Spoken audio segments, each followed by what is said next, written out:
Assalamualaikum warahmatullahi wabarakatuh, saudara-saudara semua, salam sehat. Semoga kita semua berada dalam keadaan sehat dan tidak kurang satu apapun. Oke saudara semua, pada kesempatan kali ini kita akan membahas tentang analisis uji t-test dependen menggunakan program SPSS. Oke, kita mulai saja. Langkah yang pertama, kita akan membahas tentang apa itu dependency test. Jadi, dependency test adalah metode statistik untuk membandingkan rata-rata dua kelompok terkait. Jadi, untuk membandingkan dua kelompok yang saling berkaitan. Uji T-dependent seringkali disebut uji T-paired atau related atau pasangan. Dua kelompok dikatakan dependen atau pasangan jika kelompok data yang dibandingkan datanya itu saling ketergantungan. Itu kata kuncinya ya. Jadi jika dua kelompok itu dia saling ketergantungan, saling mempengaruhi, maka itu dikatakan dengan data yang dependen atau data yang berpasangan. Uji T dependen sering digunakan dalam analisa data penelitian eksperimen atau percobaan. Digunakan untuk melihat apakah ada perbedaan yang signifikan antara dua kondisi atau waktu yang berbeda. Misalnya kelompok A dikondisikan seperti ini, kelompok B dikondisikan berbeda dengan kelompok A. Jadi kita melihat perbedaan signifikannya, apakah ada atau tidak. Uji paired sample t-test merupakan bagian dari statistik parametrik, maka data penelitian harus berdistribusi normal. Itu kata kuncinya. Jadi data yang bisa dilakukan uji paired sample t-test adalah data yang harus berdistribusi normal. Sekarang kita akan coba membahas untuk sebuah contoh kasus, misalnya data berat badan sebelum dan sesudah mengikuti program diet dari orang yang sama. Oke. Kenapa menggunakan dependency test? Dependency test berguna untuk melihat perubahan dalam satu kelompok sebelum dan sesudah intervensi. Misalnya sebelum dia melakukan program diet, berapa berat badannya? Setelah dia melakukan program diet, berapa berat badannya? Apakah ada perubahan atau tidak?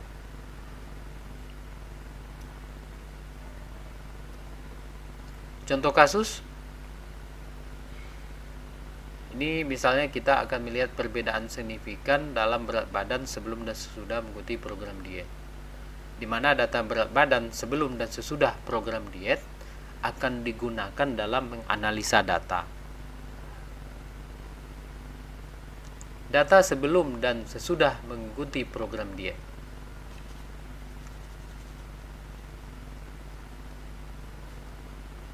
Ini adalah datanya saudara.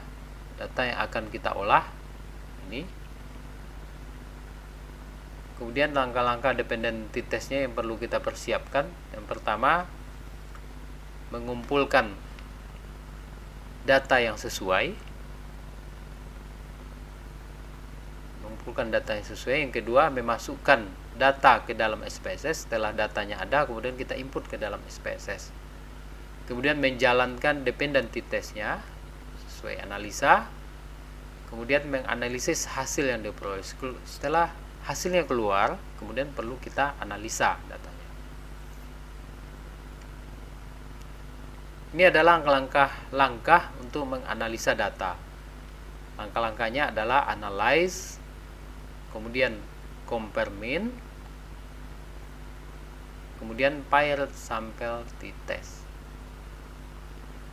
Ini secara lengkapnya kalau di program aplikasi SPSS Analyze ini.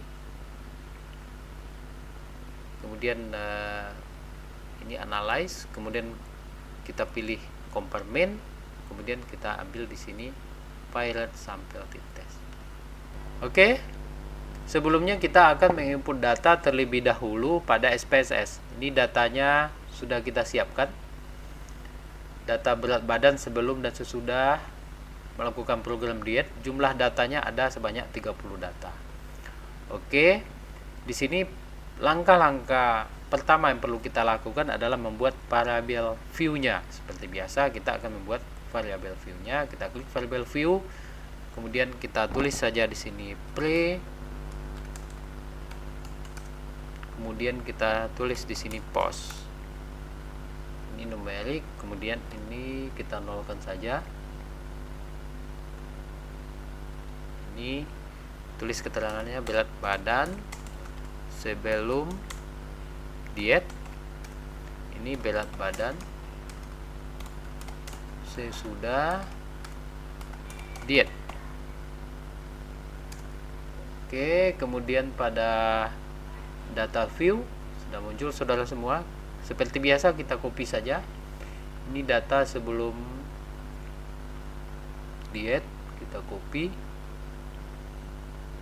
paste, klik kanan di sini paste. Oke, kemudian kita ambil data setelah diet, copy, klik kanan, paste lagi. Oke, datanya sudah masuk semua. Kita ikuti langkah-langkah yang tadi. Klik analyze, kemudian klik compare mean, kemudian kita ambil paired sample t-test. Kalau independent sample t-test itu untuk data yang independen.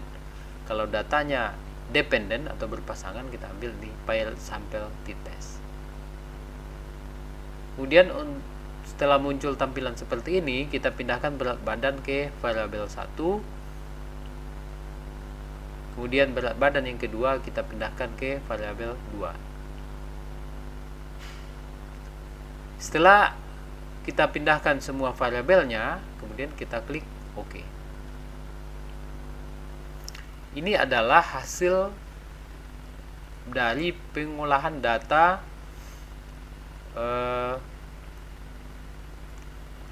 program diet sebelum dan sesudah melakukan diet. File sampel statistiknya kita lihat di sini. Berat badan sebelum diet itu rata-ratanya adalah 81,50. Berat badan sesudah diet ini 74,83. Berarti ada perubahan di sini ya untuk rata-ratanya ya.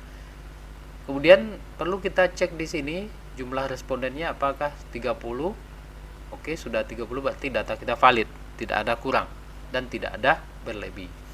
Di sini kita lihat standar deviasi untuk berat badan sebelum diet adalah 6,118 dan berat badan sesudah diet adalah 5,645, di mana standar errornya 1,117 untuk sebelum diet dan 1,031 untuk sudah melaksanakan program diet. Ini kita lihat korelasinya 0,940. Saudara-saudara semua, yang penting kita perhatikan pada paired sample t-test ini adalah side to tailnya. Di sini ada 0,000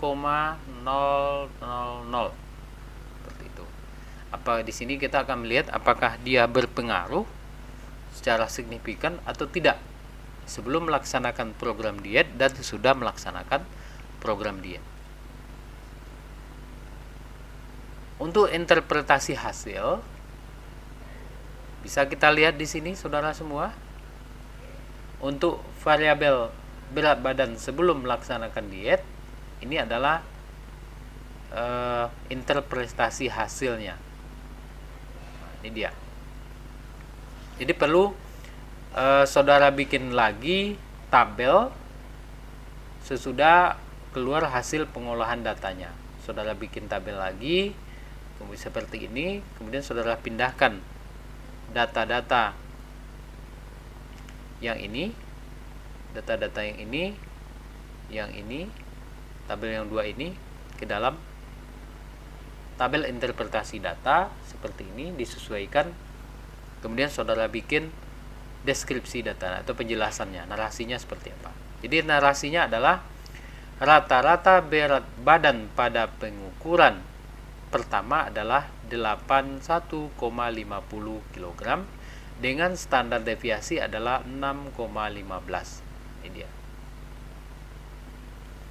Pada pengukuran kedua, rata-rata berat badan setelah mengikuti program diet adalah 74,83 dengan standar deviasi 5,64. Terlihat nilai mean atau rata-rata perbedaan antara pengukuran pertama dan kedua adalah 6,667. 6,667 ini didapat dari 81,50 dikurang dengan 74,83, dapat 6,667 dengan standar deviasi 2,090.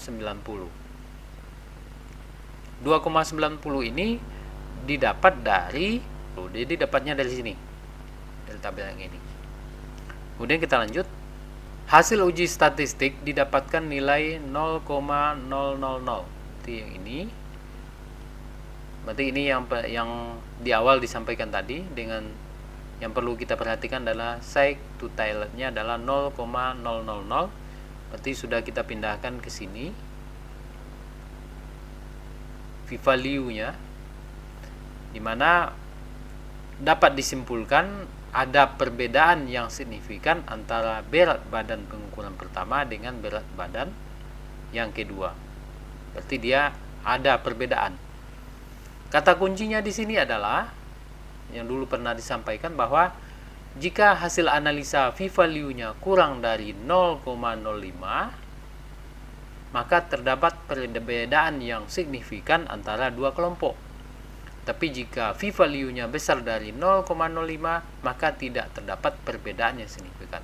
Di sini v-value-nya adalah 0,000, artinya kecil dari 0,05. Maka terdapat perbedaan yang signifikan antara dua kelompok. Maksudnya di sini adalah berat badan sebelum diet dan setelah mengikuti program diet itu ada perbedaan yang signifikan. Seperti kita lihat dari rata-ratanya saja sudah bisa kita lihat di sini. Sebelum dia melaksanakan program diet, rata-ratanya 81,50 kg. Setelah dia melakukan diet, berkurang menjadi 74,83. Kelebihan dependency test. Yang pertama, dependency test memiliki beberapa kelebihan, yaitu memungkinkan analisa perubahan dalam satu kelompok. Yang kedua, menggunakan data terkait yang lebih informatif. Yang ketiga, menghasilkan nilai T statistik dan v-value untuk menentukan signifikan. Jadi ini adalah kelebihannya. Jadi kalau saudara melaksanakan sebuah penelitian eksperimen, misalnya kelas A, untuk semester yang 3 bulan pertama itu belajar menggunakan video, kita cek nilainya. Kemudian 3 bulan selanjutnya kelas A belajar menggunakan tatap muka. Kemudian kita lihat nilainya, apakah ada peningkatan dalam hasil belajar atau tidak. Itu juga bisa digunakan dengan menggunakan dependency test. Kesimpulan dari pelajaran kita hari ini, dependency test adalah alat yang berguna untuk menganalisa perbedaan yang signifikan dalam satu kelompok. Jadi dalam satu kelompok saja. Ya, kalau kelompok A, ya kelompok A saja. Sebelum dan sesudah intervensi. Jadi kita lihat di sini sebelum dilakukan intervensi, kemudian berapa hasilnya setelah dilakukan intervensi. Dengan menggunakan SPSS, kita dapat dengan mudah menjalankan analisa ini dan mendapatkan hasil yang informatif. Jadi cukup mudah untuk langkah-langkahnya saudara semua. Dan kata kunci, datanya itu harus berdistribusi normal. Oke, demikian saudara-saudara semua untuk materi kita hari ini. Semoga bermanfaat. Assalamualaikum warahmatullahi wabarakatuh.